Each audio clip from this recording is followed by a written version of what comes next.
এক ভাই প্রশ্ন করেছেন, ইরানের খোমেনি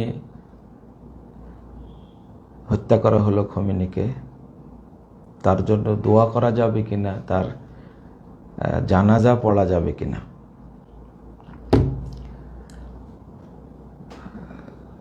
এই ইরানকে নিয়ে আমরা যারা মুসলিম বলে দাবি করি তারা বেশি বেশি বাড়াবাড়ি করি। তো আমি সংক্ষেপে বলতে চাই যে বাংলাদেশের এমনও বোকা আছে, পাগল আছে, যে ইরান রাষ্ট্রীয়ভাবে ঘোষণা করছে খোমেনিকে হত্যা করা হয়েছে, অথচ এই বাঙালি পাগলগুলো এখনো বলছে না, খোমেনি এখনো বেঁচে আছে, অচিরেই বের হবে। মানে তারা এতটাই অবুঝ এবং এতটাই ভক্ত পাগল। কিন্তু দুর্ভাগ্য হলো ইরানের শিয়ারা হলো রাফেজি শিয়া। এরা মুসলিমদের জন্য ইহুদি খ্রিস্টানদের চেয়েও বেশি ভয়ানক। এটা নিয়ে আপনারা অনেক গালিগালাজ করছেন। আমি মনে করি না জানার কারণে গালিগালাজ করছেন। একটু যদি সরাসরি খোমেনির লেখা বইগুলো একটু যদি আলেমরা পড়তেন, সেখানে আবু বকর, ওমর, উসমান রাদিয়াল্লাহু আনহুম সহ 5 জন সাহাবে বাদ দেয়া সকলকে তারা কাফের বলে। এবং খোমেনি নিজে আবু বকর, ওমর রাদিয়াল্লাহু আনহুকে, উসমান রাদিয়াল্লাহু আনহুকে গালি দিয়েছে তার বইয়ের মধ্যে। 2 নম্বর বিষয় হলো তারা রাসূল সাল্লাল্লাহু আলাইহি ওয়াসাল্লামের স্ত্রীদেরকে মানে অকথ্য ভাষায় গালিগালাজ করে, অথচ কেউ যদি একজন সাহাবীকে গালি দেয় সে সাথে সাথে কাফের হয়ে যায়, সে আর মুসলিম থাকে না। অথচ তারা লক্ষ লক্ষ সাহাবীকে গালি দিচ্ছে, তাবিদেরকে গালি দিচ্ছে, কাফের মনে করে, তাবিদেরকে কাফের মনে করে, এবং আহলুস সুন্নাহ ওয়াল জামাতের যারা ইমামদেরকে তারা কাফের বলে।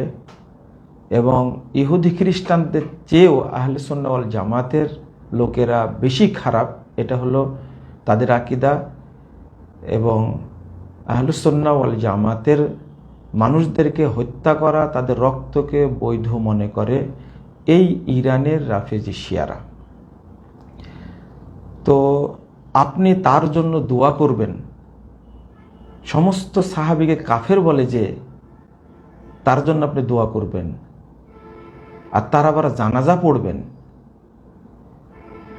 আমি আল্লাহর কাছে বিশেষ করে দোয়া করি, আল্লাহ যেন এই জামাত ইসলামের এই শিবিরের ভাইদেরকে যেন আল্লাহ হেদায়েত দান করে।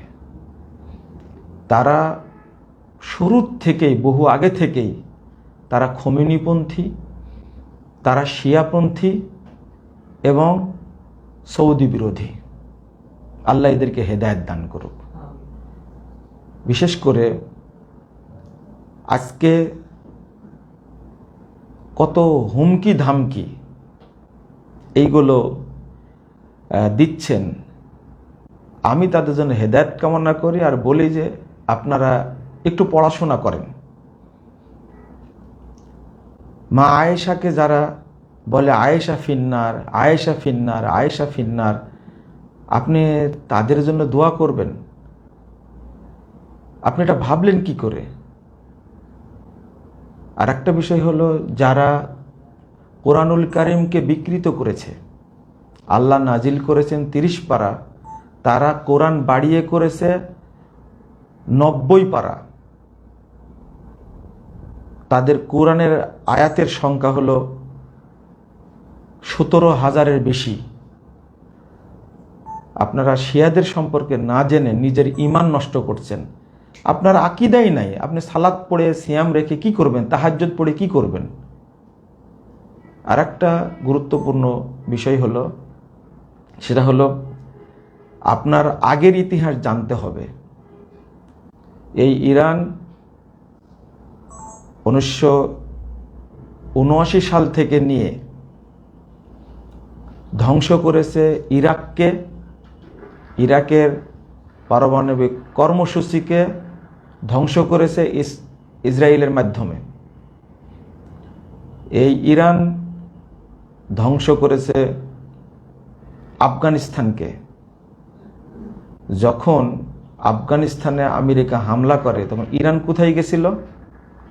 এই ইরান ধ্বংস করেছে ইয়ামানকে, এই ইরান ধ্বংস করেছে সিরিয়াকে।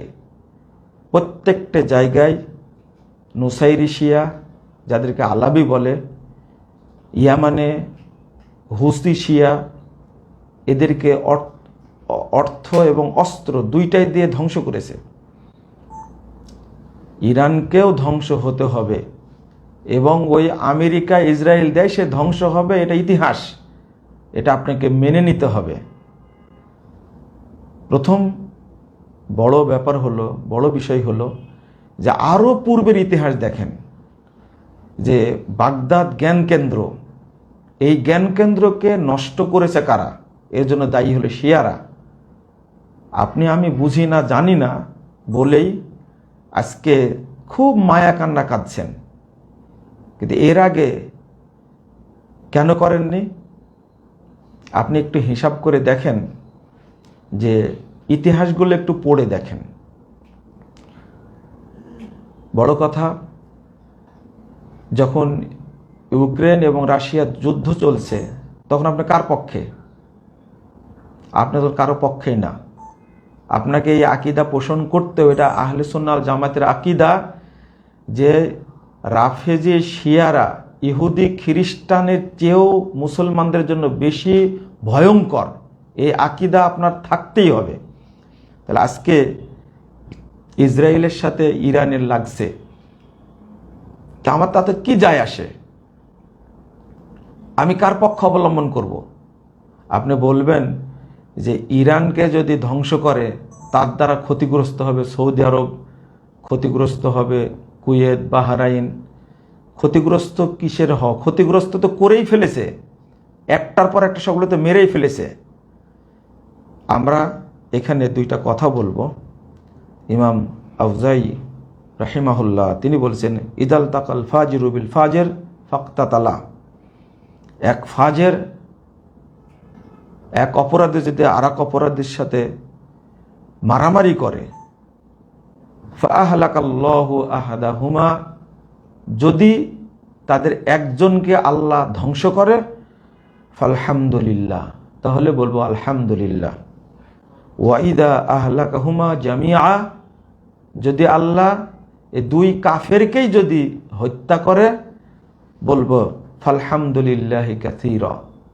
ইমাম আউজাই রহিমাহুল্লাহর বক্তব্যটা পেশ করেছেন ইমাম জাহাবি রহিমাহুল্লাহ সিয়ারু আলাম আর নুবালার মধ্যে 8 নম্বর খণ্ডের 458 পৃষ্ঠা।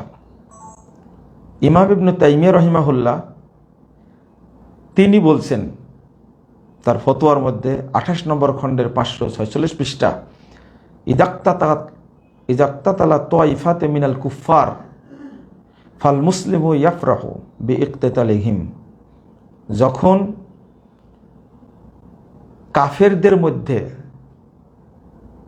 যখন যুদ্ধ লাগবে, তখন দুই দল, কাফেরদের দুই দল যখন যুদ্ধ করবে, তখন মুসলিমরা আনন্দিত হবে, খুশি হবে। ওয়াকুল, এবং বলবে, মুসলিম ব্যক্তি বলল, আলহামদুলিল্লাহিল্লাযী ইউসাল্লিতু যালিমিনা বা'দাহুম আলা বা'দ, আমি ওই আল্লাহর প্রশংসা করছি যে আল্লাহ জালেমদের একজনের আরেকজনের উপরে মানে বিজয়ী করে দিয়েছে। তো আমাদের বক্তব্য হলো এই জায়গায় যে এই দুই কাফের মারামারি করছে, বরং ইহুদি খ্রিস্টানদের চেয়েও বেশি খারাপ মুসলিমদের জন্য। আপনি একটা কথা চিন্তা করবেন, যে যদি ইহুদি খ্রিস্টানদের চেয়ে বেশি খারাপ রাফেজি শিয়ারা হয়, তা আপনি তার জন্য কেমনে জানাজা পড়েন, কেমনে ইন্নালিল্লাহ পড়েন, কেমনে ভক্তি দেখান? আপনার আকীদাগত জ্ঞান জিরো। মনে করতাম বাংলার মুসলিমরা অধিকাংশ মুসলিম, এখন বিচার বিশ্লেষণ করতে দেখবেন মুসলিমদের সংখ্যা খুব কম, অধিকাংশ শিয়া।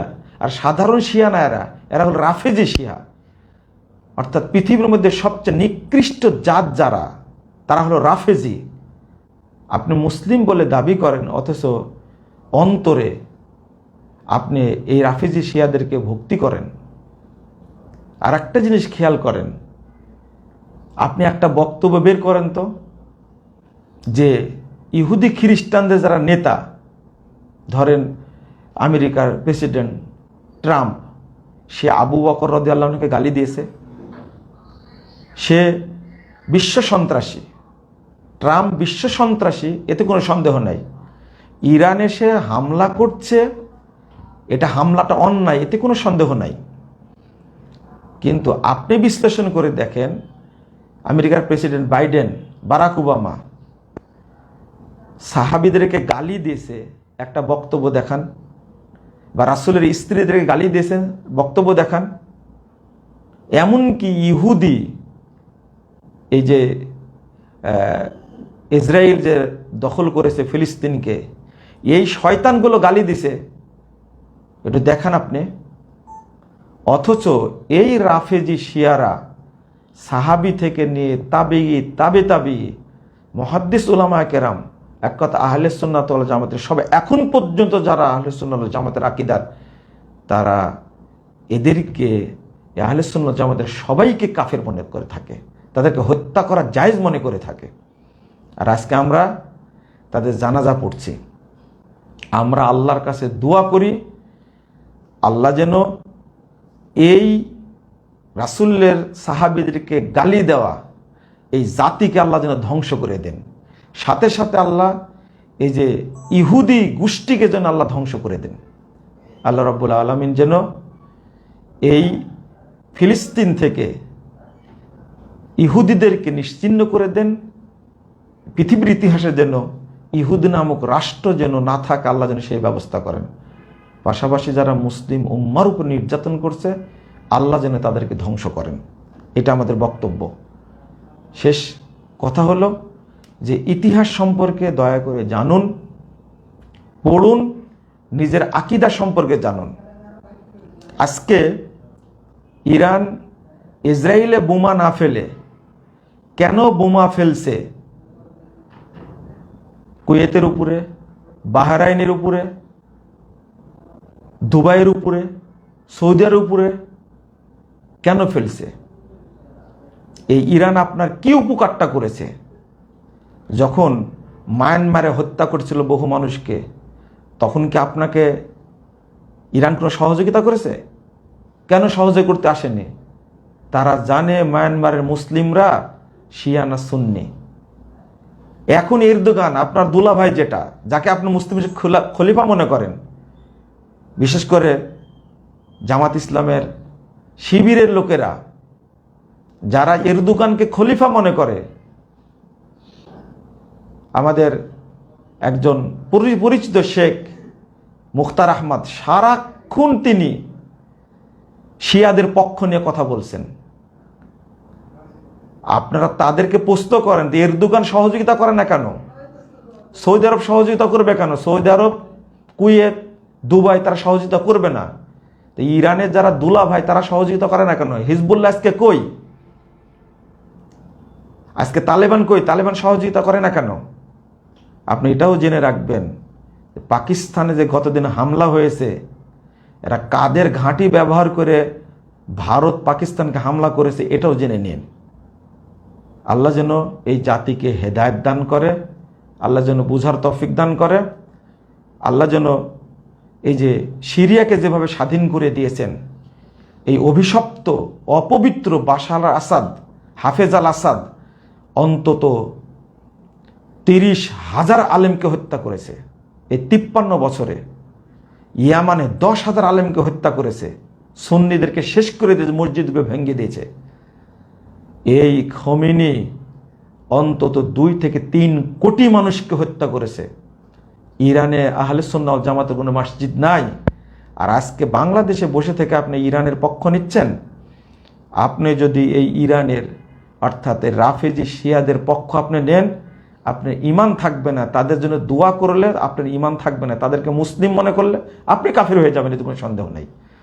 শিয়াদের সাথে কোনো আপোষ নাই, এটা মনে রাখবেন। আর মূর্খতার পরিচয় দিবেন না। আমার বক্তব্য আল্লাহ যেন আপনাদের হেদায়েত দান করে, বুঝার তৌফিক দান করে। আরেক ভাই প্রশ্ন করেছেন যে আপনি বক্তব্যে বলেছেন যে ৭০,০০০ টাকা থাকলেই রূপার মাপে জাকাত ফরজ হয়ে যাবে। যে আমি গত কালকে না পরশুদিন দিয়েছি, এটা যখন বক্তব্যটা দেই তখন বর্তমান যে রূপার মূল্য চড়া, এটা আমার স্মরণ ছিল না। আপনি হিসাব করে দেখবেন গতবারও রূপার মূল্য ছিল ভরিতে ২৮০০-২৫০০ টাকা, কিন্তু যখন বিক্রি করতে যাই তখন এই ভরি নেয়, রূপার ভরি নেয় ১৬০০-১৭০০ টাকা বিক্রি করতে যাওয়ার সময়, কিন্তু বাজার মূল্য একটু বেশি হয় সব সময়। তো সেই অনুযায়ী এটা হয় ৭০-৭৫ হাজার বা ৮০,০০০-এর মতো হয়, এই ধারণাই বলেছে। কিন্তু এখন বাজার মূল্য আপনার রূপার ভরি হলো প্রায় ৬,০০০, ৬,৫০০, ৭,০০০-এর মতো। তো এই হিসাব অনুযায়ী যেহেতু বাজার দর হঠাৎ করে বেড়ে গেছে, আগে স্বর্ণের ভরি ছিল কম, এখন এটা 2,৮০,০০০-এর মতো হয়ে গেছে স্বর্ণের এক ভরি স্বর্ণ। রূপাও বেড়ে গেছে, এটা আমার মাথায় ছিল না। তো আপনার ৫২.৫ তোলা রূপার মূল্য বাজারে বিক্রি করতে গেলে যে মূল্যটা নিবে আপনার কাছ থেকে, ধরেন ৬,০০০, ৬,৫০০ টাকা ভরি হলে এখন ওইটা আপনি ৪,০০০ ধরতে পারেন, বা আপনি যেটা বুঝবেন সেই অনুযায়ী এখন ৩,২০,০০০ এইরকম যদি কারো কাছে অর্থ থাকে, বা স্বর্ণ রূপা টাকা মিলে যদি, জমানো টাকা মিলে যদি কারো ৩,২০,০০০-এর মতো থাকে বর্তমান বাজার মূল্যে, তার উপরে জাকাত ফরজ হবে। এটা হলো আসল কথা। আমি যেটা বলেছিলাম এটা গত বছরের হিসাব বা তার আগের বছরের হিসাব। তাহলে এখন যেটা দাঁড়ালো, আপনারা জাকাত দেবেন রূপার হিসাব করে। স্বর্ণ আর রূপা কোনটা দিয়ে হিসাব দেব, জাকাত দিব, এই মর্মে বলে দিয়েছি। কারণ দুইটাই হাদিসে আছে, কিন্তু উলামায়ে কেরাম, মুহাদ্দিস উলামায়ে কেরাম বলেছেন যে যেটার হিসাব করলে গরিবরা, দরিদ্র, অসহায়, মিসকিন ও এতিমরা উপকার বেশি পাবে, তাদের হিসাবটা করে, সেই হিসাবটা করে জাকাত দিতে হবে। তাহলে দেখা যাচ্ছে যে রূপার হিসাবটা করলে গরিবরা বেশি উপকৃত হবে। এই জন্য কোনো ব্যক্তির কাছে যদি ৩,২০,০০০-এর মতো টাকা থাকে, তাহলে ওই ব্যক্তির উপরে জাকাত ফরজ হবে। এবং এই দুটো মিলে, মনে করেন আপনার স্বর্ণ আছে 2 ভরি বা 1 ভরি, আর রূপা আছে, আর পাশাপাশি টাকা আছে। যেটাই রূপা সেটাই স্বর্ণ, সেটাই টাকা, যেটাই টাকা সেটাই রূপা, সেটাই স্বর্ণ। আশা করি বুঝতে পেরেছেন। এই হিসাব করে জাকাত দিবেন। বারাকাল্লাহ ফিকুম ওয়া জাযাকুমুল্লাহ খায়রান। আরেক ভাই প্রশ্ন করেছেন যে বেদাতি মাদ্রাসা মসজিদে দান করা যাবে কি? দেখুন, দান যেটা করবেন বা জাকাত যেটা দিবেন, এটা অবশ্যই আপনি জেনে দিবেন। জাকাতটা অবশ্যই জেনে দিবেন যে আমার জাকাতটা আদায় হবে কি না, এটা আপনার একটু ভাবার বিষয়। যেখানে জাকাতের পয়সা দিলে আল্লাহ রাসূলকে অপমান করা হবে, বেদাতকে উৎসাহিত করা হবে, সে সমস্ত প্রতিষ্ঠানে জাকাতের পয়সা দেওয়া যাবে না। ওই সমস্ত মসজিদে দান করতে পারবেন না। যে সমস্ত মসজিদে শিরিকের চাষ হয়, বেদাতের চাষ হয়, বেদাতে এবং শিরিকে আকিদার চাষ হয়, এ সমস্ত মসজিদে কখনোই দান করা যাবে না। রমাদান মাস দানের মাস, কিন্তু আমাদের অনেক ভাই না বুঝে দান খায়রাত করেন এমন জায়গাতে যেখানে দান করলে পাপ হবে, অবশ্যই পাপ হবে। কারণ আপনি যে এতিমখানায় বা হেফজখানায় আপনি দান করলেন, সেখানে তারা বেদাতি শিক্ষা দিচ্ছে, কুফুরি শিক্ষা দিচ্ছে, শিরিক শিক্ষা দিচ্ছে, যেমন আকিদাগত শিক্ষা দিচ্ছে ওই সমস্ত প্রতিষ্ঠানে যে আল্লাহ সর্বত্র বিরাজমান, নাউজুবিল্লাহ। এই আকিদাকেও পোষণ করলে সে কাফের। শিক্ষা দিচ্ছে মাদ্রাসাগুলোতে যে আল্লাহ নিরাকার, এটা কুফুরি আকিদা। এই আকিদাকে পোষণ করলে সে কাফের। যে ইমামরা বক্তব্য দিচ্ছে মসজিদে যে আল্লাহ নবী মরেইনি, এই বক্তব্য যে দিবে সে কাফের। আল্লাহ রসুল মারা গেছেন এটা বিশ্বাস করতে হবে।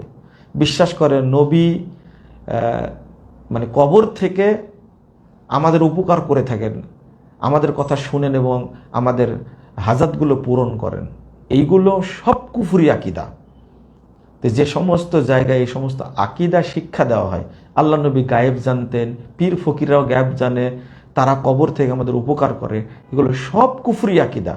যে সমস্ত প্রতিষ্ঠানে মাদ্রাসা এই সমস্ত আকিদা শিক্ষা দেওয়া হয়, আপনি সেখানে দিলেন মানে আপনি শরীয়তের অপমান করলেন, আল্লাহকে অপমান করলেন, রাসূলকে অপমান করলেন। আপনি সেখানে 1 টাকাও দিতে পারবেন না। উল্টা দেখেন, বহু আহলুল হাদিস সালাফি আকিদার মাদ্রাসা মসজিদ আসছে, সেখানে তো অনেক অর্থের প্রয়োজন, অনেক এতিমখানা আছে, সেগুলো দিবেন। আপনার অর্থ দিয়ে আপনি পাপী হবেন না।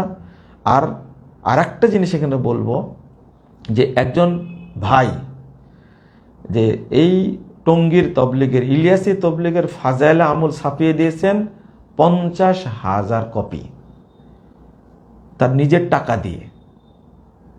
তো এই ব্যক্তি যে ক্ষতিটা করলেন, এই ফাজাইলে আমলের বইয়ের মধ্যে অন্তত আপনার 80% কথা মিথ্যা আছে। কোরআন হাদিস থাকলে সেটার অপব্যাখ্যা করা হয়েছে। আপনি সেই বইটা ছাপাই দিতে পারলেন নিজের টাকা দিয়ে, তাহলে আপনি সুন্নাতের প্রচার করলেন না কুফুরের প্রচার করলেন, না বেদাতের প্রচার করলেন, না শিরিকের প্রচার করলেন আপনি। আর তবলিগ এই ফাজাইলে আমলের মধ্যে সুফিবাদ প্রচার করে। সুফিবাদ হলো কুফুরি মতবাদ। এজন্য আমাদের কথা বলতে হয়, এই সমস্ত কাজে ব্যয় করা যাবে না, দান খায়রাত করা যাবে না। বরং উল্টা আপনার কোরআন এবং সুন্নাহ ভিত্তিক বই অনেক আছে।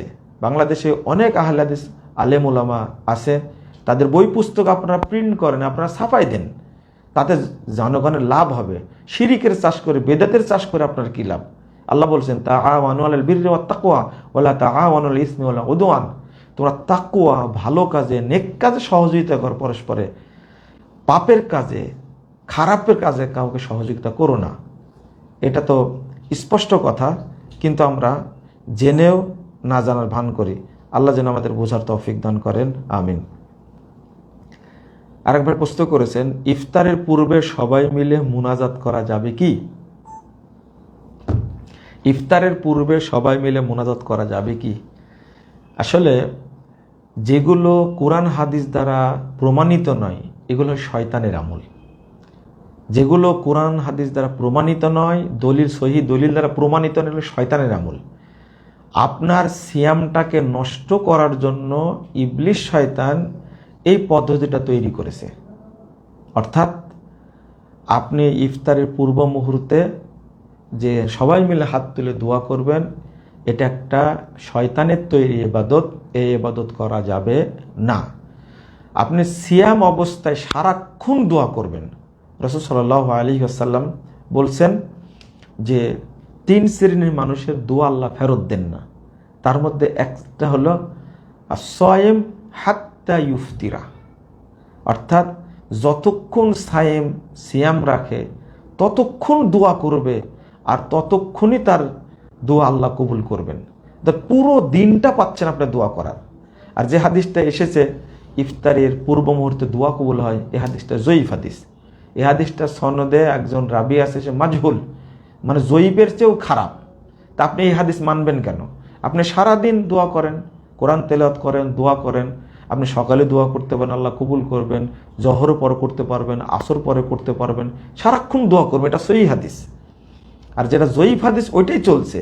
আর জয়ীফ হাদিসের সাথে আরেকটা যোগ হয়েছে সবাই মিলে এই মুনাজাত করা, অর্থাৎ সবাই মিলে মুনাজাত করা, এটা হলো শয়তানের ইবাদত। এইটা শয়তান আপনাকে শিখায় দিয়েছে সিয়ামটাকে নষ্ট করার জন্য। কারণ বেদাতের সাথে আপনার কোনো আপোষ করা যাবে না। যখন শরীয়তের সাথে শয়তানি আমল যোগ হয়ে গেল, যখন মানে সুন্নাতের সাথে শয়তানি আমল যোগ হয়ে গেল, তখন সুন্নাতটা নষ্ট হয়ে গেল, এই নেকি আপনি পাবেন না। আল্লাহ রাব্বুল আলামিন বলছেন, ইয়া আইয়ুহাল্লাযীনা আমানু আতিউল্লাহ ওয়া আতিউর রাসূল ওয়া লা তুবতিলু আমালাকুম, তোমরা আল্লাহ আল্লাহ রাসূলের আনুগত্য করো, আমলগুলোকে বাতিল করো না। যখন আপনি কোরআন এবং সহিহ হাদিসের মাধ্যমে আমলটা করবেন তখন কবুল হবে। আর যখন আপনি এটা বাদ দিয়ে অন্য কিছু করতে যাবেন তখন আমলটা কি হয়ে যাবে? বাতিল হয়ে যাবে। 33 নম্বর আয়াত সূরা মুহাম্মাদের মধ্যে এসেছে, 10 নম্বর আয়াত সূরা ফাতিরের মধ্যে এসেছে। আল্লাহ রাব্বুল আলামিন বলছেন, ইলাইহি ইয়াসআদুল কালিমুত তাইয়্যিব ওয়াল আমালুস সালিহ ইয়ারফাউহু, আল্লাহর কাছে পৌঁছে কিন্তু সৎ আমলটা, ভালো কথাটা। তো শয়তানি আমলটা কি ভালো কথা, সৎ আমল? যখনই বেদাত আর সুন্নাত এক জায়গায় হয়ে গেল তখন অটো সুন্নাতের আমলটা বাতিল হয়ে গেল। যখন শিরিক এবং তাওহীদ এক জায়গায় হয়ে গেল তখন তাওহীদটা বাতিল হয়ে গেল। তো এটা কখনো আপনি প্রশ্রয় দিবেন না বেদাতি আমলকে। আশা করি বুঝতে পেরেছেন। আপনি এমনি দোয়া করতে থাকবেন ইফতারের পূর্ব পর্যন্ত, কিন্তু সবাই মিলে হাত তুলে দোয়া করার কোনো দলিল পাওয়া যায় না, করবেন না। আরেক ভাই প্রশ্ন করেছেন যে আজান দিলে ইফতার করব, কারণ 3-4-5 মিনিট পরে আজান দেয় অনেক মসজিদে, অথচ ওয়াক্ত আগেই হয়ে যায় না, মানে সময় হওয়ার সাথে সাথে ইফতার করব। এটা তো সারা বাংলাদেশের রোগ। সরকার ঠিক টাইমে ঘোষণা দিলেও আপনারা সেটা মানতে চান না। কারণ গ্রামের এই কাঠমোল্লাগুলো তারা এতটাই মানে গোঁড়া, আর এতটাই তারা মানে মূর্খ, তারা সঠিকটা মানুষকে বলবেও না, সঠিকটা বুঝতেও চাইবে না। রাসূলুল্লাহ সাল্লাল্লাহু আলাইহি ওয়াসাল্লাম বলছেন যে রাতের আগমন ঘটে পূর্ব দিকে, আকবাল লাইলু মিন হাহুনা ও আদবারান নাহরু মিন হাহুনা। রাসূল সাল্লাল্লাহু আলাইহি ওয়াসাল্লাম বলছেন যে পূর্ব দিক থেকে রাতের আগমন ঘটে, দিন পশ্চিম দিক বিদায় নেই। ফাইদা ওয়ারাবাতিশ শামস ফাকাদ আফতারা সাইম, যখন সূর্য ডুবে যাবে তখনই সাইম ইফতার করবে। আপনার লেখা থাকছে সূর্যাস্ত, এটা রাইট টাইম সূর্যাস্ত, যেটা রেডিওতে বলবে, পেপার পত্রিকায় বলবে, এটাই হলো ইফতার করার টাইম। অথচ এখানে সতর্কতামূলক আরও 5 মিনিট যোগ দিচ্ছে, 5 মিনিটের বদলে 6 মিনিট যোগ হয়ে যাচ্ছে। এটাও হলো ইবলিসের ইবাদত। কারণ রাসূল সাল্লাল্লাহু আলাইহি ওয়াসাল্লাম অনেক জায়গায় সতর্ক করেছেন, এটা হলো ইহুদি খ্রিস্টানদের আমল। লিআন্নাল ইয়াহুদা ওয়ান নাসারা ইউআখিরুন, কারণ ইহুদি খ্রিস্টানরা ইফতার দেরিতে করে। আপনি ইচ্ছা করে যদি 1 মিনিট দেরিতে করেন, ইচ্ছা করে, আপনার সিয়ামটা শয়তানি সিয়ামের সাথে, শয়তানির আমলের সাথে সম্পৃক্ত হয়ে গেল, আপনার সিয়ামের নেকি হবে না।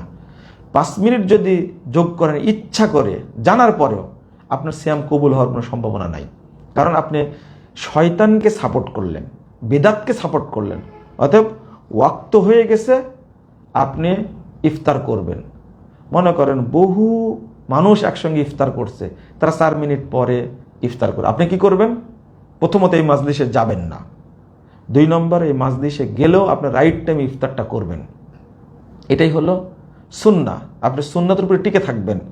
সারা পৃথিবী চলছে মানে মিথ্যা, বানোয়াট, হুজুকে এবং মানে মিথ্যা প্রচারের উপরে চলছে। তার মধ্যে থেকে আপনাকে হকটা খুঁজে বের করতে হবে।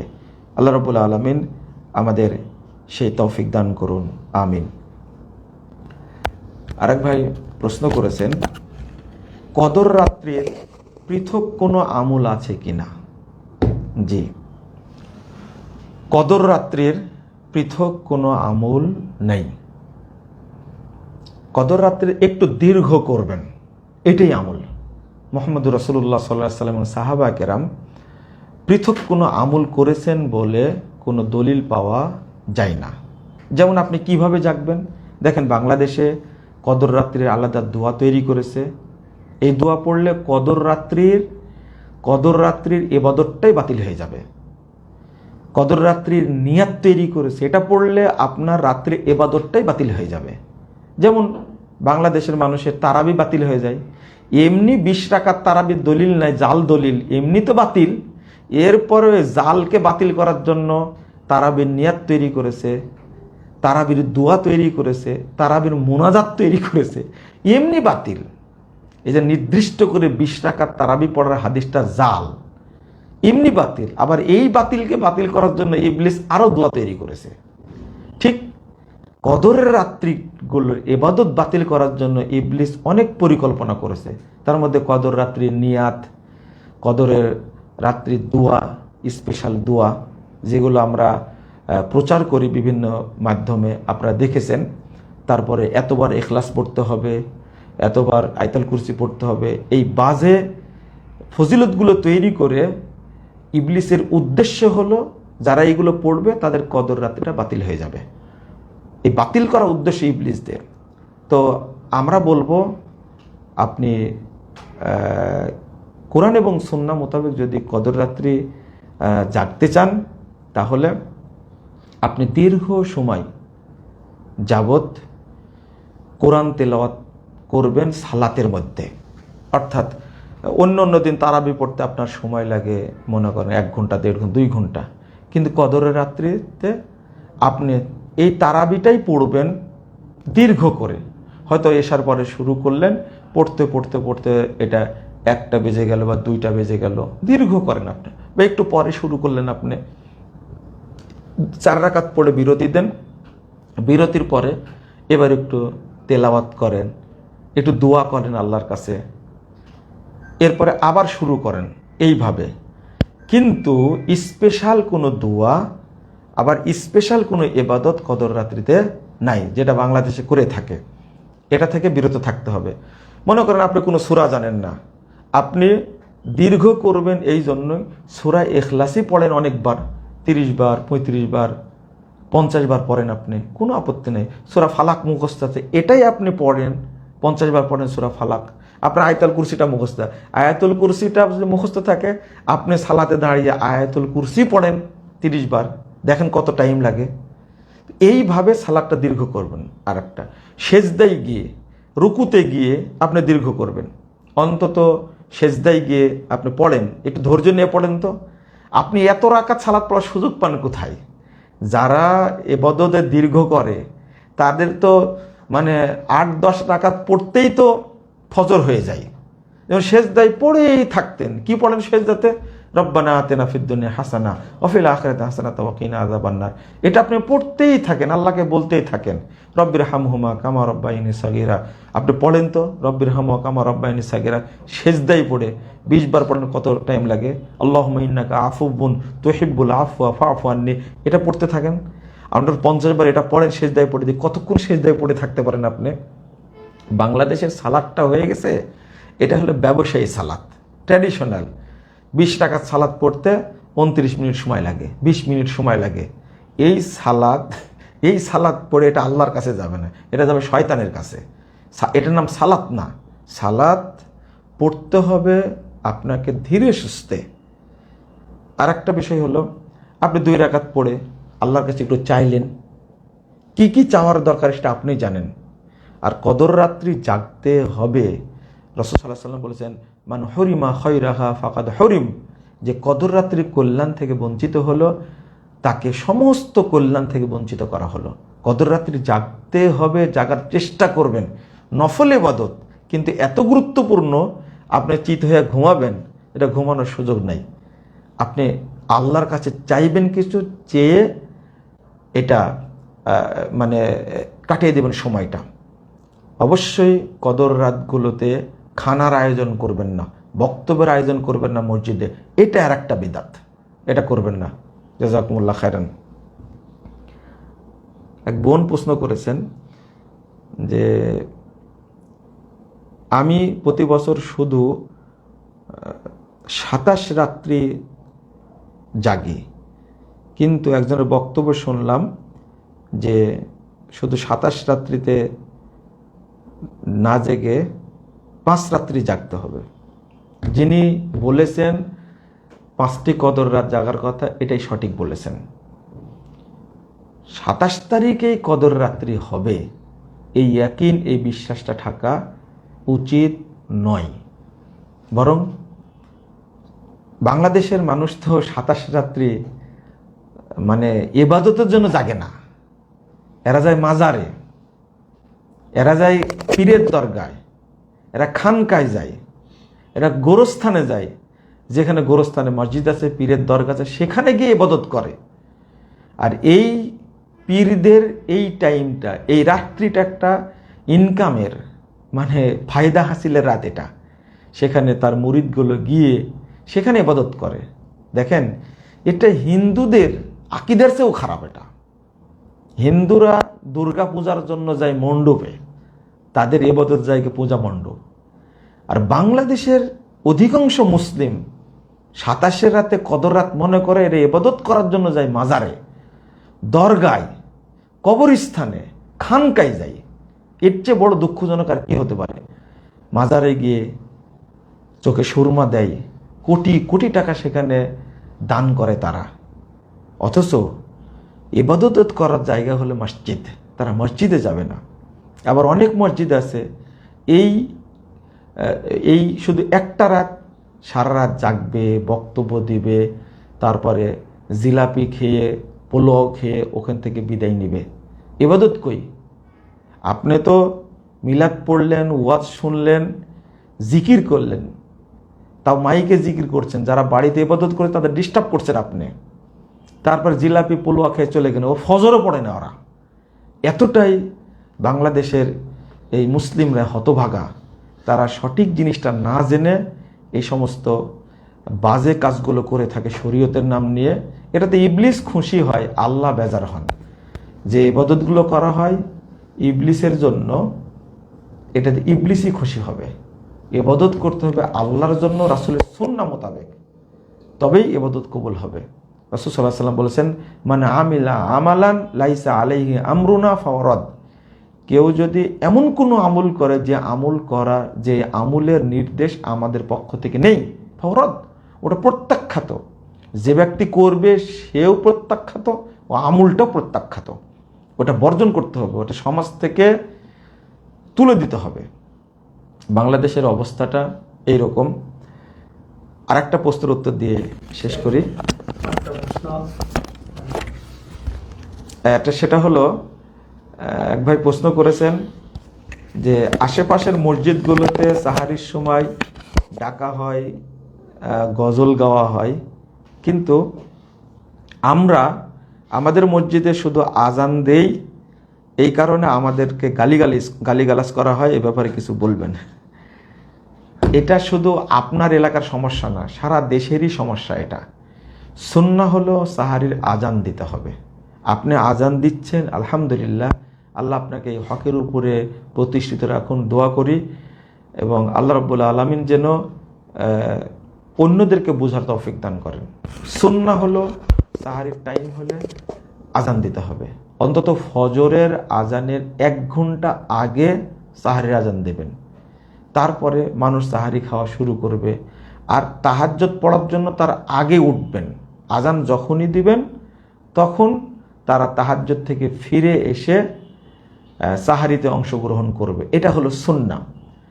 কত যুগ আগে ইমাম ইবনে হাজার আসকালানী রাহিমাহুল্লাহ আজান ছাড়া ডাকাডাকি, ঢাক পিটানো, ঢোল বাজানো, যত রকমের পদ্ধতি আছে সবগুলো বেদাত বলে গেছেন। আজকে বাংলাদেশ সেটাই হচ্ছে। সাহারির সময় ডাকাডাকি করা যাবে না, বরং আজান দিতে হবে। আর আপনি বলছেন আর 10 মিনিট টাইম আছে, আর 5 মিনিট টাইম আছে। তারপরে সারা শহর একজনকে দায়িত্ব দিয়েছেন সিটি কর্পোরেশনের পক্ষ থেকে ঢোল বাজায় ডাকবে, এগুলো সব ইহুদি খ্রিস্টানদের তরিকা, ইহুদি খ্রিস্টানদের আদর্শ। এগুলো থেকে আমাদের বিরত থাকতে হবে। আল্লাহ রাব্বুল আলামিন যেন আমাদের হেফাজত করেন, আমিন। আমার একটি প্রশ্ন হচ্ছে যে অনেক আহলে হাদিস ভাই জামাতে ইসলামী এবং ইসলামিক ছাত্র শিবির করে, তারা আহলে হাদিস পরিচয় দেয়, তারা কি মানে সত্যিকারে কি আহলে হাদিস? এ সম্পর্কে একটু বিস্তারিত কিছু বলবেন। শুধু আহলে হাদিসরা শুধু জামাত ইসলাম শিবিরের সাথে নাই, অনেক আহলে হাদিস আছে প্রচলিত রাজনীতির সাথে জড়িত। কেউ জাতীয় পার্টি, কেউ বিএনপি, কেউ আওয়ামী লীগ, এগুলোর সাথে জড়িত। জামাত ইসলামের সাথে তো আছেই। আহলে হাদিস তাদেরকে বলা হয় যারা কেবল কোরআন এবং সুন্নাহ অনুসরণ করে থাকে। তাদের পরিচয় অন্য কোনো পরিচয় নাই। পরিচয় একটা, তারা জাতিগত মুসলিম, আকীদাগত সালাফি, আহলুল হাদিস, আহলুস সুন্নাহ ওয়াল জামাহ, এছাড়া কোনো পরিচয় দিতে পারবে না। দুর্ভাগ্য, যারা আহলে হাদিস হওয়ার পরেও বিভিন্ন রাজনৈতিক দলের সাথে সংশ্লিষ্ট, এদের জন্য মানে আফসোস, তারা আকীদা বুঝে না এবং মানে আদর্শটাও বুঝে না। কিছু মানুষ শিয়া আদর্শে বিশ্বাসী, তাদের সাথে সংশ্লিষ্ট হয়ে গেছে। আবার কিছু মানুষ পাশ্চাত্য মতবাদ, যেমন জাতীয়তাবাদ, ধর্মনিরপেক্ষতাবাদ, পুঁজিবাদ, এই সমাজতন্ত্র, কমিউনিজম, এই সমস্ত সাম্যবাদ, এগুলোর সাথে যারা জড়িত হয়, তাদেরকে আমি মনে করি মুসলিম দাবি করলেও তারা তাগুতের সাথে জড়িত। তাদের এই এলেম নাই, এই তাগুত থেকে তাদের বের হয়ে আসা উচিত। আহলে হাদিসদের পরিচয় একটাই, তারা আহলে হাদিস, আর কোনো পরিচয় থাকতে পারে না।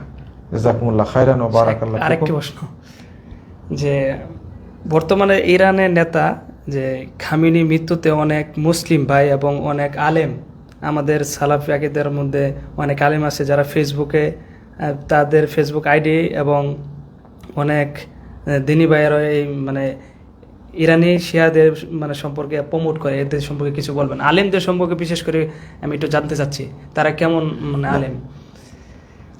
এটা তো বক্তব্যের মধ্যে বলে দিয়েছি যে ইরানের পক্ষে, মানে ইরানের ধর্মটাকে, রাফিজি ধর্মটাকে আমাদের দেশের মানুষ ইসলাম মনে করে। অথচ অন্য দেশে সৌদি আরবের পর্দার ব্যাঘাত ঘটছে, এইটা নিয়ে গান বাজনা, এইটা নিয়ে সমালোচনা করছে। কিন্তু ইরানটা যে পতিতালয় একটা, সেখানে যে ঘন্টায় বৈধভাবে মেয়ে ভাড়া পাওয়া যায়, এই ইরানে যে কন্ট্রাক্ট 6 মাসের জন্য, 1 সপ্তাহের জন্য, 1 মাসের জন্য মেয়ে ভাড়া পাওয়া যায়, ছাত্রছাত্রী সেখানে ভাড়া করে বৈধভাবে বসবাস করে, সেই দেশে তো আর জেনা দরকার নাই, সে দেশে তো পতিতালয় দরকার নাই, যে দেশে এইভাবে বৈধ জেনা করার ব্যবস্থা করা আছে। আমাদের দেশের আলেমরা যদি বুঝতো যে ইরানের বাস্তবতা অবস্থাটা, তাহলে কখনো ইরানের পক্ষে কথা বলতো না। পুরো ইরানটাই হলো পতিতালয়। এটা কন্ট্রাক্ট বিয়ে তারা জায়েজ করেছে। আর কত নোংরা নোংরা কথা আছে, মানে কন্ট্রাক্ট বিয়ে করেছে, এরপরেও ফজিলত বর্ণনা করেছে। তারা মিলন করতে গিয়ে যতটা কথা বলে, সমস্ত কথায় 70,000 ফেরেশতা, প্রত্যেকটা কথায় 70,000 ফেরেশতা জন্ম নেয়। আর সেই 70,000 ফেরেশতা তার জন্য কিয়ামত পর্যন্ত নেকি লিখতে থেকে আমল হবে। নাউজুবিল্লাহ, আস্তাগফিরুল্লাহ। জেনা করে আবার ফজিলত বর্ণনা করেছে। কন্ট্রাক্ট বিয়ে করে জেনা করার পরে যারা মানে গোসল করে, এই গোসলে যত ফোঁটা পানি বের হয়, সমস্ত ফোঁটা থেকে 70,000 করে ফেরেশতা জন্ম নেয়। আস্তাগফিরুল্লাহ, আস্তাগফিরুল্লাহ। এই শিয়াদেরকে আমরা এত কাছের মনে করি, আমরা এতটাই বোকার বোকা, যারা সাহাবীদের গালি দেয়, যারা তাবেঈদের গালি দেয়, কাফের মনে করে, গালি না শুধু কাফের মনে করে, তাদের পক্ষে আমরা আজকে সাফাই গাচ্ছি। আল্লাহ এদেরকে হেদায়েত দান করুন, এবং যারা সাহাবী তাবেঈদেরকে গালি দেয়, আল্লাহ এদেরকে ধ্বংস করুন, আমিন। সুবহানাক আল্লাহুম্মা বিহামদিক, আশহাদু আল্লা ইলাহা ইল্লা আনতা, আস্তাগফিরুকা ওয়া আতুবু ইলাইকা। আসসালামু আলাইকুম রহমতুল্লাহি ওয়া বারাকাতুহু।